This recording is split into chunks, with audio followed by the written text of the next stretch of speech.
पुणे काँग्रेस शहराध्यक्ष अरविंद शिंदे यांच्या नावानं दुसऱ्यानं मतदान केल्याचा आरोप झाला। मतदान ओळखपत्रावरच अनुक्रमांक 1 आहे, मात्र मतदान केलेल्या व्यक्तीचे आधार कार्ड वेगळे आहे, यामुळे माझ्या नावानं मतदान कसं झालं असा सवाल अरविंद शिंदे यांनी उपस्थित केला। अरविंद शिंदे यांनी नंतर टेंडर वोट केलं। निवडणूक आयोगाच्या नियम 42 अंतर्गत टेंडर मतदान करता येतं।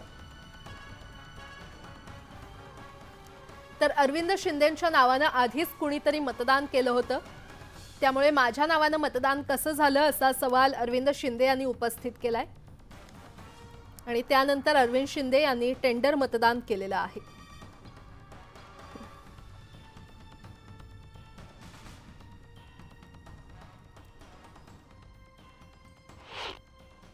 काँग्रेसचे शहराध्यक्ष अरविंद शिंदे यांचं स्वतःचं मतदान हे बोगस मतदान झाल्याचं त्यांच्या लक्षात आलंय।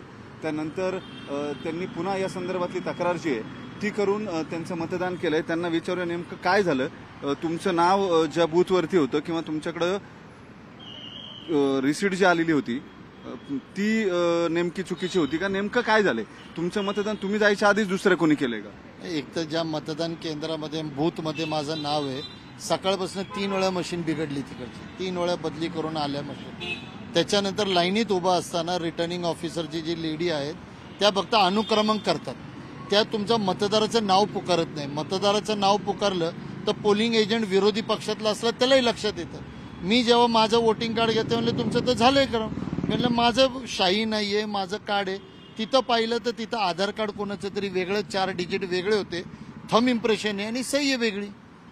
मी म्हणले तुम्ही मग फोटो का नाही पाहिला, तुम्ही नाव पुकारलं असतं तरी पोलिंग एजंट, पण तिथं मी 15 मिनिटापासून होतोय, पोलिंग एजंटला जागेवरनं उठायचं नाही।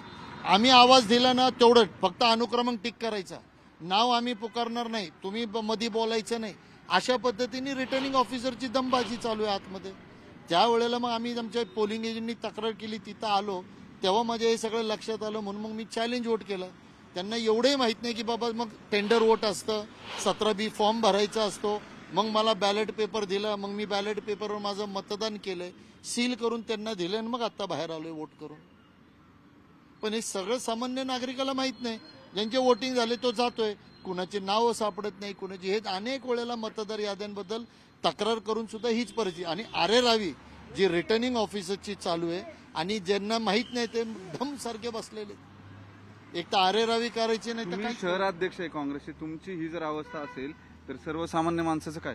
मग आम्ही तेच तुम्हाला सांगतोय की ज्या लोकांना ह्याची प्रोसेस माहित नाही ते माघारी फिरतायत, मग आम्हाला थांबून सांगावं लागतं की चॅलेंज करा, मग टेंडर वोट होतोय।